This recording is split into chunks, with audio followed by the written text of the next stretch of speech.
राधे राधे। कैसे हैं आप सब? स्वागत है आपका अपने YouTube चैनल पर। हर रोज़ हमारी वीडियो पाने के लिए चैनल को सब्सक्राइब करें, वीडियो पर लाइक करें और कमेंट करें। सुनिए भागवत गीता के श्लोक।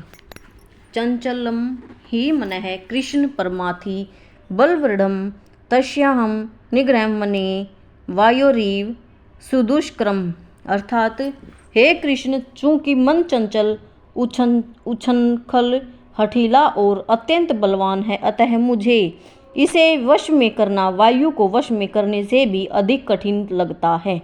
मन इतना बलवान और दुराग्रही है कि कभी कभी यह बुद्धि का उल्लंघन कर देता है, यद्यपि उसे भगवान के अधीन माना जाता है। इस व्यवहार जगत में जहाँ मनुष्य को अनेक विरोधी तत्वों से संघर्ष करना होता है, उसके लिए मन को वश में कर पाना अत्यंत कठिन हो जाता है। कृत्रिम रूप से मनुष्य अपने मित्र और शत्रु दोनों के प्रति मानसिक संतुलन स्थापित कर सकता है, किंतु अंतिम रूप में भी संसारी पुरुष ऐसा नहीं कर पाता, क्योंकि ऐसा कर पाना वेगवान वायु को वश में करने से भी कठिन है। वैदिक साहित्य में कहा गया है, प्रत्येक व्यक्ति इस भौतिक शरीर रूपी रथ पर आरूढ़ है और बुद्धि इसका सारथी है, मन लगाम है और इंद्रियां घोड़े हैं। इस प्रकार मन और इंद्रियों की संगति से यह आत्मा सुख या दुख को भोगता है, ऐसा बड़े बड़े चिंतकों का कहना है। यद्यपि बुद्धि को मन का नियंत्रण करना चाहिए,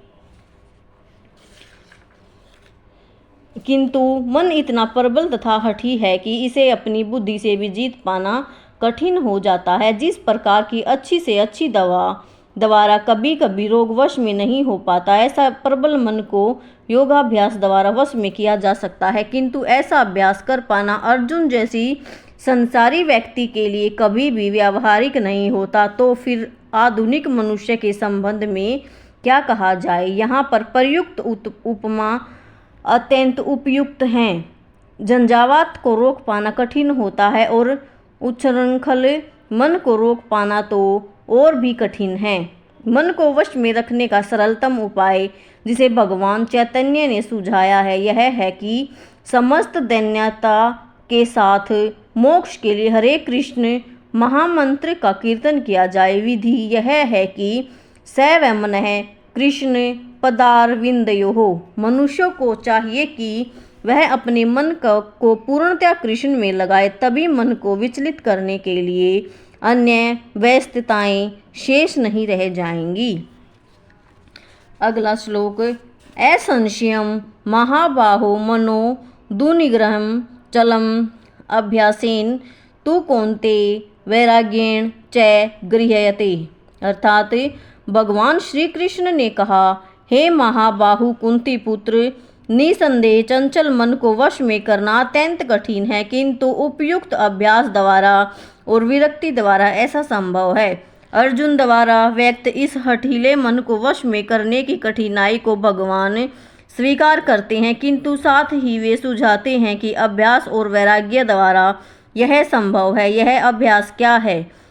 वर्तमान युग में तीर्थवास, परमात्मा का ध्यान, मन और इंद्रियों का निग्रह, ब्रह्मचर्य पालन, एकांतवास आदि कठोर विधि विधानों का पालन कर पाना संभव नहीं है।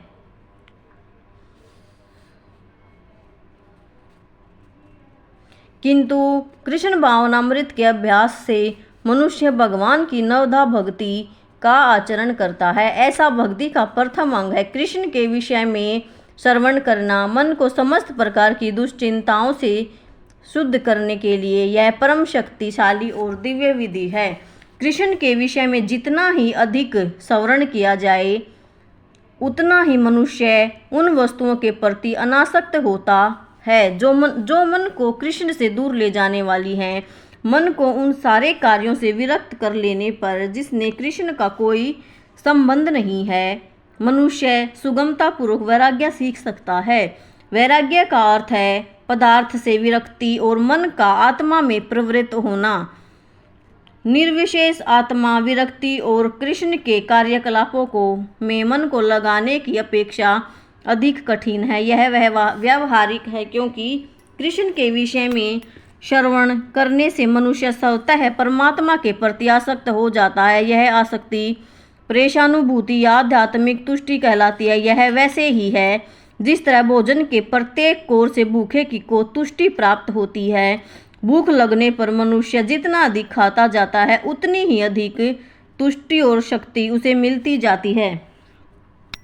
इसी प्रकार भक्ति संपन्न करने से दिव्य तुष्टि की अनुभूति होती है, क्योंकि मन भौतिक वस्तुओं से विरक्त हो जाता है। यह कुछ वैसा ही है जैसे कुशल उपचार और सुपथ्य द्वारा रोग का इलाज। अतः भगवान कृष्ण के कार्यकलापों का श्रवण उन्मत्त मन का कुशल उपचार है और कृष्ण को अर्पित भोजन ग्रहण करना योगी के लिए उपयुक्त पथ्य है। यह उपचार ही कृष्ण भावनामृत की विधि है। अगला श्लोक। असंशयात्मना योगो दुष्प्राप इति मे मतिः वश्यात्मना तु यत्ता शक्यो अवाप्तु मुपायते है। अर्थात जिसका मन उच्छृंखल है उसके लिए आत्म साक्षात्कार कठिन कार्य होता है, किंतु जिसका मन संयमित है और जो समुचित उपाय करता है उसकी सफलता ध्रुव है। ऐसा मेरा मत है। भगवान घोषणा करते हैं कि जो व्यक्ति अपने मन को भौतिक व्यापारों से विलग करने का समुचित उपचार नहीं करता उसे आत्म साक्षात्कार में शायद ही सफलता प्राप्त हो सके। भौतिक भोग में मन लगाकर योग का अभ्यास करना मानो अग्नि में जल डालकर उसे प्रज्वलित करने का प्रयास करना हो। मन का निग्रह किए बिना योगाभ्यास समय का अपव्यय है। योग का ऐसा प्रदर्शन भले ही भौतिक दृष्टि से लाभप्रद हो, किंतु यहाँ तक आत्म साक्षात्कार का प्रश्न है, यह सब व्यर्थ है। अतः मनुष्य को चाहिए कि भगवान की दिव्य प्रेमा भक्ति के में निरंतर मन को लगातार उसे वश में करे। कृष्ण भावनामृत में प्रवृत्त हुए बिना मन को स्थिर कर पाना असंभव है। कृष्ण भावना भावित व्यक्ति बिना किसी अतिरिक्त प्रयास के ही योगाभ्यास का फल सरलता से प्राप्त कर लेता है, किंतु योगाभ्यास करने वाले को कृष्ण भावना भावित हुए बिना सफलता नहीं मिल पाती। अगला श्लोक। अयति ही सर्ध्योपेतो योगाचलित मानसः अप्राप्य योग संसिद्धि का काम गतिम कृष्ण गच्छति। अर्थात अर्जुन ने कहा, हे कृष्ण, उस असफल योगी की गति क्या है जो प्रारंभ में श्रद्धापूर्वक आत्म साक्षात्कार की विधि ग्रहण करता है, किंतु बाद में भौतिकता के कारण उससे विचलित हो जाता है और योग सिद्धि को प्राप्त नहीं कर पाता। भागवत गीता में आत्म साक्षात्कार या योग मार्ग का वर्णन है। आत्म साक्षात्कार का मूलभूत नियम यह है कि जीवात्मा यह भौतिक शरीर नहीं है, अपितु इससे भिन्न है और उसका सुख, शाश्वत जीवन, आनंद और ज्ञान में निहित है। ये शरीर तथा मन दोनों से परे है। आत्म साक्षात्कार की खोज ज्ञान द्वारा की जाती है। इसके लिए अष्टांग विधि और भक्ति योग का अभ्यास करना होता है। इसमें से प्रत्येक विधि में जीव को अपनी स्वाभाविक स्थिति, भगवान से अपने संबंध तथा उन कार्यों की अनुभूति प्राप्त करनी होती है जिनके द्वारा वह टूटी हुई श्रृंखला को जोड़ सके और कृष्ण भावनामृत की सर्वोच्च सिद्ध अवस्था प्राप्त कर सके। इन तीनों विधियों में से किसी एक का भी पालन करके मनुष्य देर सवेर अपने चरम लक्ष्य को प्राप्त होता है। भगवान ने द्वितीय अध्याय में इस पर बल दिया है कि दिव्य मार्ग में थोड़े से प्रयास से भी मोक्ष की महती आशा है। इन तीनों में से इस युग के लिए भक्ति योग विशेष रूप से उपयुक्त है, क्योंकि इस साक्षात्कार की यह श्रेष्ठतम प्रत्यक्ष विधि है। अतः अर्जुन पुनः आश्वस्त होने की दृष्टि से भगवान कृष्ण से अपने पूर्व कथन की पुष्टि करने को कहता है। भले ही कोई आत्म साक्षात्कार के मार्ग को निष्ठापूर्वक क्यों न स्वीकार करे, किंतु ज्ञान की अनुशीलन विधि तथा अष्टांग योग का अभ्यास इस युग के लिए सामान्यतः बहुत कठिन है। अतः निरंतर प्रयास होने पर भी मनुष्य अनेक कारणों से असफल हो जाता है। पहला कारण तो यह हो सकता है कि मनुष्य इस विधि का पालन करने में पर्याप्त सतर्क न रह पाए। दिव्य मार्ग का अनुसरण बहुत कुछ माया के ऊपर दावा बोलना जैसा है।